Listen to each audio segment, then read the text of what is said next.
The rain hadn't stopped in 3 days. From the 91st floor of the Ashford Tower, the city looked like a watercolor painting left out in a storm, blurred, beautiful, broken. Behind the floor-to-ceiling glass walls of the penthouse office, silence reigned, the kind of silence that pressed against your chest and dared you to breathe too loudly. Julian Ashford sat still at his desk, pen in hand, but the document before him remained unsigned. His dark eyes, once filled with fierce ambition, now carried the quiet detachment of a man who had mastered the art of isolation. Billionaire, CEO, visionary. Those were the words the world used to describe him. But inside these walls, he was something else entirely, a man who had everything, yet nothing he truly wanted. 14 years ago, an accident had claimed not just his fiancée, but the promise of a future he had quietly dreamt of. Doctors had spoken in whispers, white coats folded like apologies. The words still echoed in his memory. "I'm sorry, Mr. Ashford. It would be nearly impossible for you to father children." He never told anyone, not even his closest advisors. Instead, he buried himself in work, built his empire higher and colder, where feelings couldn't reach. Julian didn't attend galas, he didn't do interviews, he didn't fall in love. He built skyscrapers that touched the clouds but kept his heart sealed underground. Then, one Tuesday morning, grey, forgettable, unremarkable in every way, a woman arrived with a cleaning cart and shoes that had seen too many winters. She wasn't on the schedule. Security had cleared her last minute as a replacement. Her name was Eva Morales. He didn't notice her at first. People came and went in the building like background noise. But that day, something felt different. She didn't flinch when their eyes met in the hallway. She didn't bow or shrink or stammer. She just nodded. Once composed and continued, dusting the silver elevator buttons like it was the most sacred job in the world. That night, as Julian reviewed numbers and contracts, he caught a reflection in the glass. Eva was mopping the floor near the entrance. She moved slowly, deliberately, as though the world hadn't rushed her in years. For a second, just a second, he watched, and in that moment, he saw something he hadn't seen in a long time. Stillness, purpose, peace. The following days, she returned at the same time, always quiet, always respectful, but something about her presence began to pull at the threads of the silence. Julian had so carefully woven around his life. She didn't ask questions, she didn't even look at him, beyond that first respectful nod. And somehow, that made her unforgettable. Julian started to notice things. A small rip in her sweater, stitched up by hand. The way she hummed under her breath while wiping windows. How she paused at the rooftop garden, even in the rain, to breathe in the scent of wilting jasmine. And once, when she thought no one was looking, she placed her hand gently on the glass wall like it was something alive. He found himself wondering what her story was, why someone with such grace worked nights cleaning offices. What had she lost? Or maybe, what had she left behind? But Julian wasn't the kind of man who asked personal questions. Not anymore. Weeks passed, then months, and one evening, the unexpected happened. He returned late from a meeting. The building was nearly empty. As he entered the executive suite, he heard a soft gasp and the clatter of a glass. Eva was there, kneeling to pick up a vase she had accidentally knocked over while dusting. Water pooled across the floor. Without thinking, Julian knelt beside her and began helping gather the pieces. "I'm sorry," she whispered, clearly embarrassed. "I'll pay for it." "You won't," he said softly, surprising even himself. She looked up. Their eyes met again, darkness and warmth, pain and grace. "I've broken more than a vase in my time," Julian added after a pause. "It happens." Eva didn't smile, but she didn't look away either. And in that fragile silence between them, something shifted. From that night onward, their encounters became something more than coincidence. Sometimes he'd find tea waiting at the edge of his desk, warm, with just a touch of honey. No note, no explanation, just there.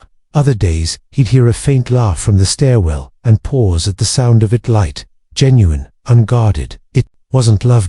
Not yet, but it was a crack. And for a man who had spent years living behind walls of glass, a single crack can change everything. Julian didn't know it then, but Eva Morales carried a truth so profound, so impossible. It would challenge the very foundation of what he believed about himself and the future he thought he had lost forever. She didn't come to the tower to change his life. She came because she needed the job. But fate doesn't knock. Sometimes It slips in quietly on worn-out shoes, with soft eyes, and a secret waiting to be born. And by the time Julian realized what was happening, it was already too late. The truth had already begun to grow inside her, and soon the world would know what even Julian couldn't dare to imagine. He hadn't lost everything. He was about to gain everything that mattered, but only after the DNA test that would shatter his entire world.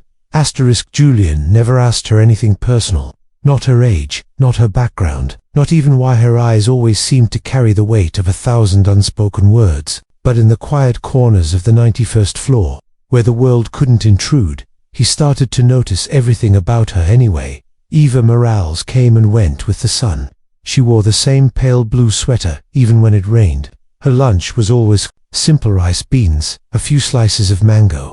She carried a small notebook in her pocket, but never opened it where anyone could see. She didn't speak unless spoken to, and yet, when she did, her voice had this quiet strength, like the last candle in a storm-lit room.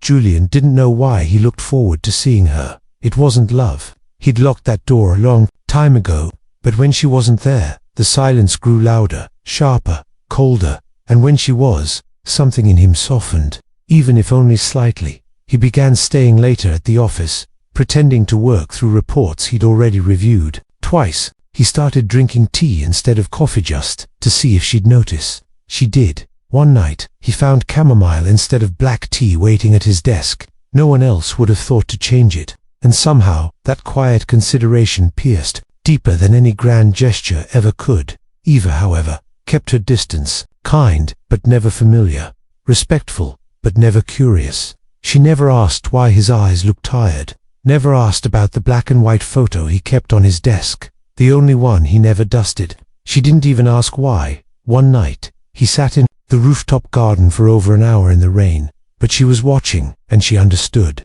Something few people did. When someone is grieving, they don't always want answers. They want to be seen, gently, without being asked to speak. Still, something lingered beneath the surface. One evening, weeks after their first real interaction, Julian caught a glimpse of her in the staff hallway.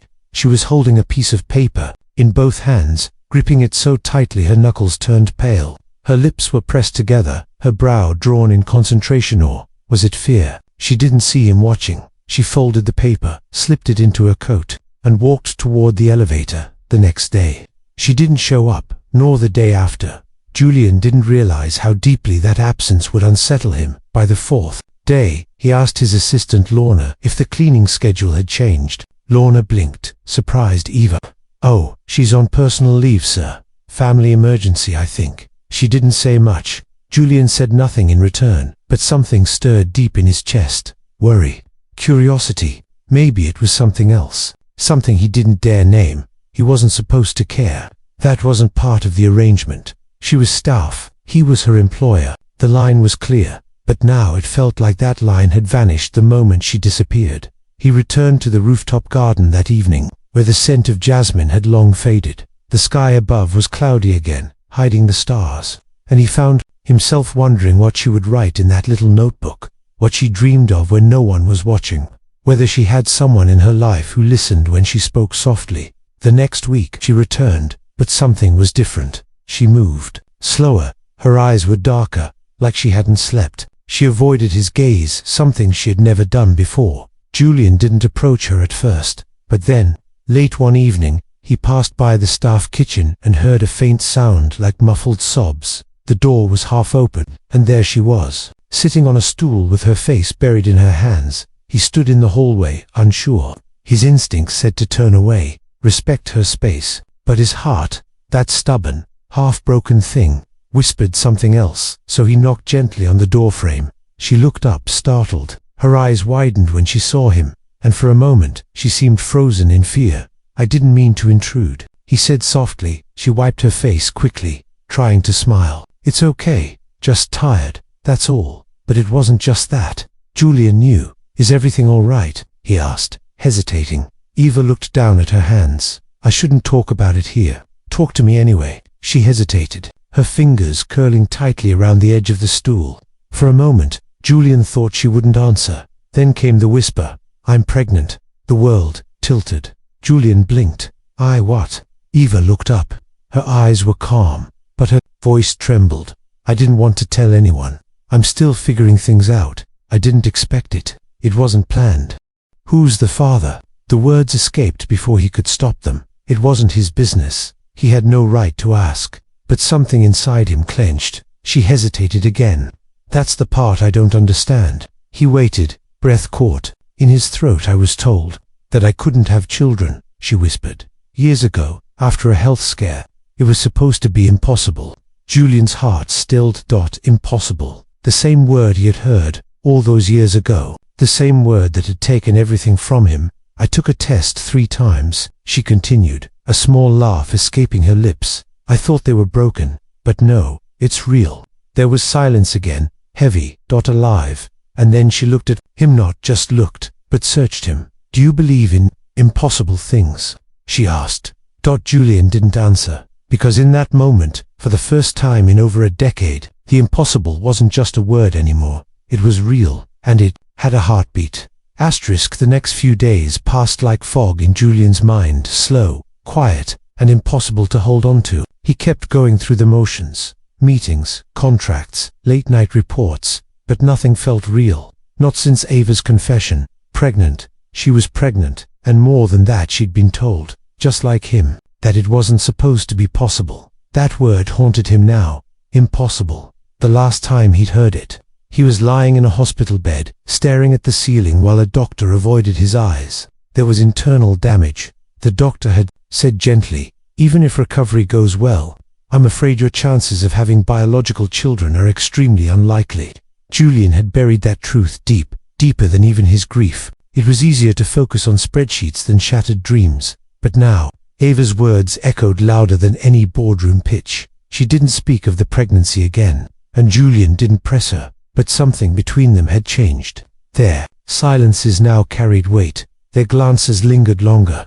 She still left tea on his desk, but now her hands trembled slightly when she set it down. He noticed. She knew he noticed. But neither of them said a word. One afternoon, Julian received an envelope. No return address. Just his name, written in unfamiliar cursive. Inside, a folded sheet of paper, standard hospital letterhead. His breath caught. Paternity, inquiry, request for confidential testing. At the bottom, Eva Morales, and below that, a second page, DNA, match request consent form. Julian stood frozen, staring at it. The world narrowed to that single paper. He didn't know how she had his medical information. Maybe she didn't. Maybe the form was just a request. But one thing was clear, she wanted to know the truth. So did he. But facing it meant facing something far more terrifying than legal forms or lab results. Hope. He thought of Claire, his late fiancée, and the future they were robbed of. He remembered how they'd painted a nursery together before her accident, just for fun.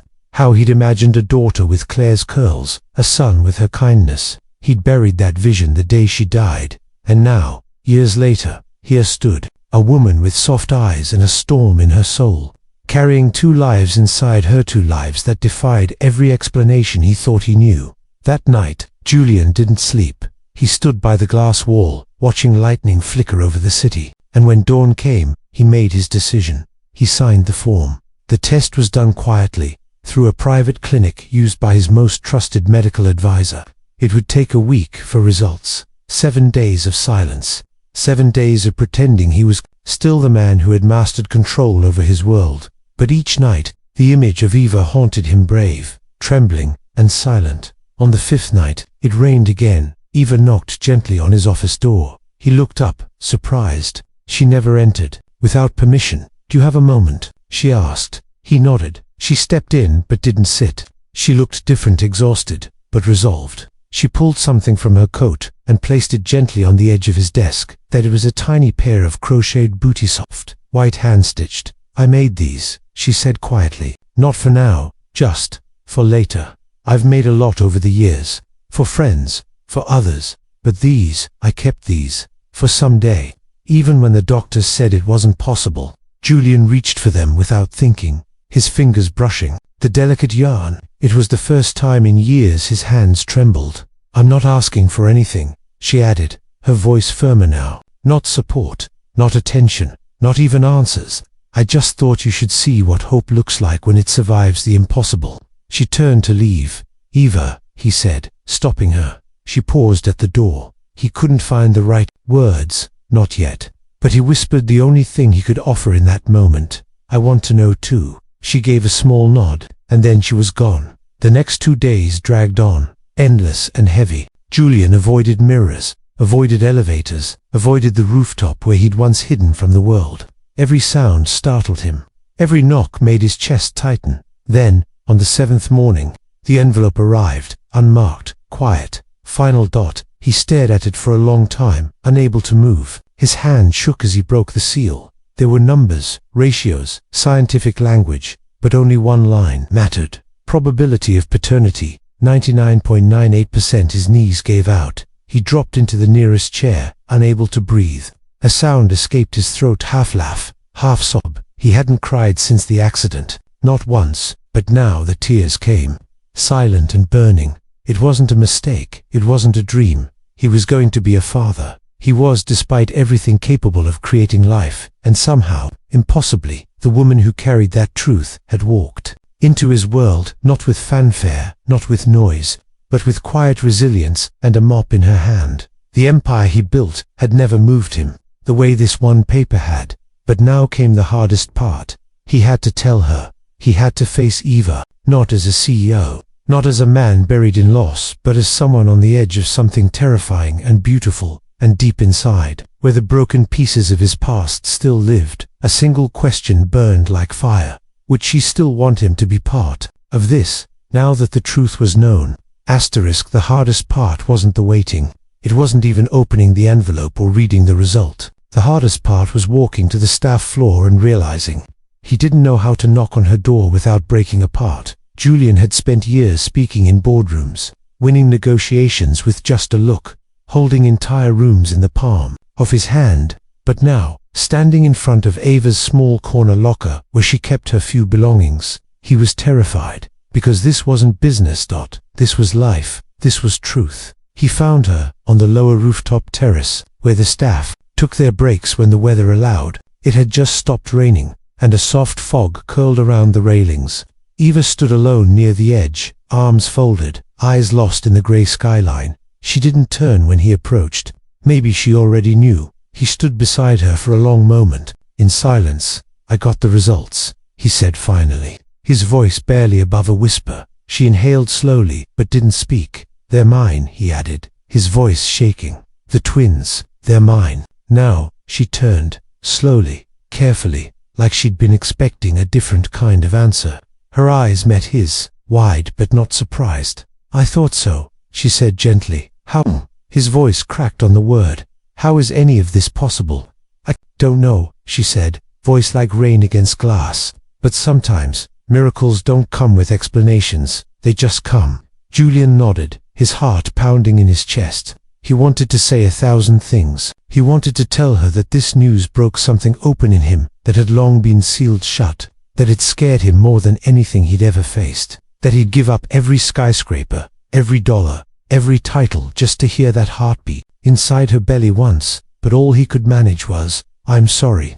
Eva's eyebrows furrowed. "For what?" "For not seeing you sooner, for not being someone you could have leaned on when this started, for being afraid." She looked away. For a moment, her expression unreadable. "You don't owe me anything," she said softly. "This isn't your burden to carry." "It's not a burden," he said quickly, and for the first time, there was conviction in his voice. "It's the first thing in years that feels like it matters." She blinked at him. Her lip trembled. Julian stepped closer. "I don't want to be just a name on a piece of paper," he said. "I want to be a father, if you'll let me." Eva didn't answer right away. The fog thickened around them, and the sound of traffic from the city below felt distant, like a different world entirely. "I didn't come here to change your life," she said at last. "I just needed a job, a safe place to breathe."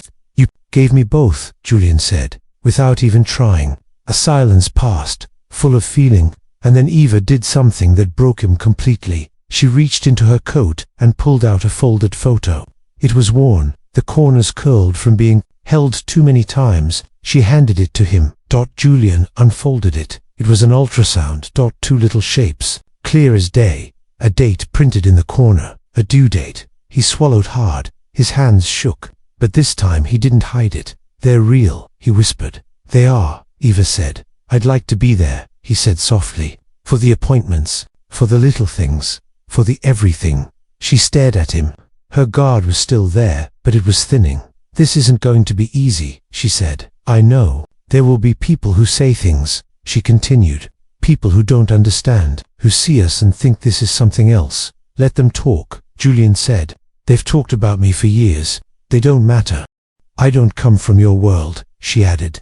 I don't wear designer shoes. I don't speak at conferences. I don't know how to blend in at your dinners. You don't need to, he said. You walked into my world and gave it meaning. That's more than anyone's done in a decade. She didn't cry, but her eyes grew glassy, and when he reached for her hand, she let him hold it. That was all he needed. Later that evening, back in his private office, Julian stared at the ultrasound. Again, the two tiny shapes seemed to pulse with life. He thought of his father, an old-school tycoon who believed legacy meant balance sheets and marble plaques. Julian finally understood that. Legacy wasn't found in steel towers or glowing headlines. It was found in moments like this. A heartbeat, a whisper, a fragile photo that carried the weight of 1,000 forgotten dreams. He picked up his phone and made a call to a realtor. The penthouse was too cold, too empty, too high above the world. He needed something smaller, closer to the ground. With rooms for 2 cribs, he was ready to build again. Not with concrete or glass, but with love. Asterisk.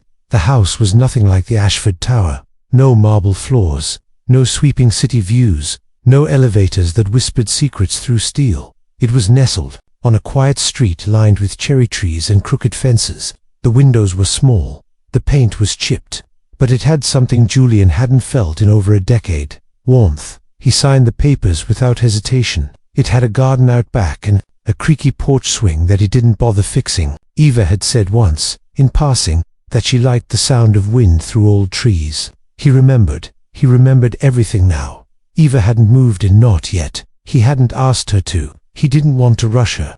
But he hoped the space would speak for him in ways words never could. The nursery upstairs, freshly painted in soft green. The rocking chair by the window. The closet he'd filled, slowly, awkwardly, with baby clothes he'd picked out himself. A set of tiny shoes he bought twice, just in case the first pair wasn't perfect enough. Julian Ashford had once controlled billion-dollar projects. Now, he spent hours reading parenting forums under a different name, learning how to assemble a crib without swearing aloud. He burned dinner twice. He cracked his phone screen trying to install a baby monitor. He found joy in all of it. But even as he built this quiet little hope with his own 2 hands, a storm brewed outside their fragile bubble. News had started to spread. It began with whispers inside the tower. Why the CEO suddenly left early. Why the woman from the cleaning staff was seen entering the executive elevator. Why he no longer barked orders but paused to ask, gently, "How was your weekend?" People guessed. Some guessed right. But the headlines were the breaking point. Billionaire CEO linked to Maid's. Pregnancy sources say twins are his. The story broke late on a Friday evening. But by Saturday morning, it was everywhere. He didn't know who leaked it. Maybe someone from the clinic. Maybe someone jealous at work. The betrayal didn't sting nearly as much as the fear that followed. Not for him, for her. He found Eva outside the small community library, reading to a group of children from a book she'd borrowed. She smiled softly as she read, her hand resting gently on the curve of her belly. She looked at peace. He didn't want to ruin that, but he had to tell her. When she saw the worry in his eyes, she didn't ask. She already knew. "It's out there," he said. She nodded once. "I thought it might be. I can fix it," he said quickly. "I'll call the press. Issue a statement. Threaten lawsuits." Eva smiled faintly, shaking her head. "You can't fix something like this with power." Julian fell quiet. He felt helpless for the first time in years. "I'm not ashamed," she added, voice calm but steady. "Let them talk. Let them point. What matters to me is truth. And I know who you are. Not the man they write about, but the one who shows up every week for checkups. The one who bought 3 different types of baby soap because he didn't want to pick wrong." He looked down, embarrassed. "You noticed that?" "I notice everything," she said softly. But her smile faded as she added, "This will be hard, and not just for me. They'll try to paint us like a story they've seen before. But we're not that." "No," Julian said. "We're not." At pause, Then Eva said something he never expected. "If I agree to let you be part of their lives," she began carefully, "it's not because your name is on a test, or because you bought a house. It's because I believe you'll protect their hearts the way you never got to protect your own." Julian's throat tightened. "I will," he whispered. "I swear I will." That night, he sat alone in the nursery. He turned on the soft light, shaped like a moon, and imagined what the room would sound like, filled with laughter and lullabies. He imagined Eva standing in the doorway, hair loose, eyes tired but full of wonder. He imagined holding one of the twins in his arms, teeny fingers wrapped around his thumb, and he realized something. The world could say whatever it wanted. Money could rise and fall. Headlines could twist truth into spectacle. But none of that mattered anymore. He wasn't chasing redemption. He wasn't trying to fix the past. He was preparing to receive the future, however uncertain, however fragile. And this time he would not run, because what was growing now wasn't just life. It was love, quiet, steady, and finally, real asterisk. It was raining again. Not the heavy, violent kind that brought thunder, but the quiet kind, gentle, rhythmic, like the sky was breathing softly. Julian stood in the hospital hallway, leaning against the wall, eyes closed, palms sweating. He had faced hostile investors, courtroom battles, and reporters who'd twisted his words into chaos. But this was different. This was life beginning. And for the first time in years, he was afraid in a way that made him feel alive. The nurse had come out 10 minutes ago and told him it would be soon. That word now echoed endlessly in his mind. Soon. Soon he would meet the two little souls that had somehow chosen him to be their father. Soon he would see the face of the woman who had walked into his sterile life with nothing but strength in her eyes and truth in her silence, and changed everything. A quiet knock on the door across the hall startled him. He turned. Eva's mother had arrived. She was older, her silver hair braided neatly, eyes sharp but kind. Julian had met her only once briefly, awkwardly, but she had looked at him then, the way a mother measures a man, not by wealth, not by charm, but by how he stood when someone he loved was in pain. She walked toward him now, slowly, and for a moment, neither of them spoke. Then she said, "She's stronger than anyone thinks." Julian nodded, throat too tight to answer. "And so are you," she added, surprising him. He blinked, unsure how to respond. "My daughter never needed saving," the woman continued, "but she needed someone who wouldn't be afraid to stand beside her when the world started talking. I think that's you." He didn't trust his voice, so he simply whispered, "I'm trying." She smiled faintly and disappeared into the room. Julian stood alone again, until a nurse reappeared. "They're here," she said, eyes bright, "2 healthy babies, and the mother's asking for you." He didn't remember how he moved, only that his legs were shaking and the door felt impossibly heavy as he pushed it open. Inside, the world slowed. Eva lay propped up in bed, pale but glowing in that way only new mothers do, like the universe had brushed her with light. Her hair was pulled back, and in her arms rested 2 tiny bundles wrapped in soft yellow blankets. She looked up, their eyes met. And in that look, everything they had endured, the fear, the rumors, the silence, the impossible odds fell away. Julian stepped closer, afraid to breathe too loudly. "Come, meet your children," Eva whispered. He moved to her side, sat carefully on the edge of the bed. One of the babies stirred, letting out a quiet sound, a yawn, a sigh. A song the world had waited too long to hear. "They're so small," he breathed, emotion catching in his throat. "They're perfect," Eva said. She placed one of the twins gently in his arms. Julian froze. He had held contracts worth billions, signed documents that changed industries, given speeches that moved rooms to silence. But none of it, not one thing, had ever prepared him for this. The baby blinked once, then settled against his chest. He looked down and felt everything inside him break and then, miraculously, heal. "I never thought this would happen," he whispered. "I know," Eva said softly. "Neither did I." He looked at her then, not just as the woman who worked quietly in the background of his tower, not just as the one who carried truth in her silence, but as his equal, his partner, his future. "You gave me more than children," he said. "You gave me back the part of myself I thought I'd lost forever." Her eyes filled, but she nodded. "And you gave me a place to stand, without having to shrink." He reached over and took her hand. The other baby stirred. A nurse stepped forward to help. Laughter bubbled up from Eva's lips. "Beautiful," laughter, and in that moment, Julian knew this wasn't the ending of the story. This was the beginning. They would raise these children in a world that might not understand them. They would face judgment, questions, doubt, but they would also face sunlight, bedtime stories, tiny shoes scattered across hardwood floors. They would face birthdays and scraped knees and questions about stars, and they would face it all together, not because fate had written it, but because two broken souls had dared to believe that even the most impossible things could still come true.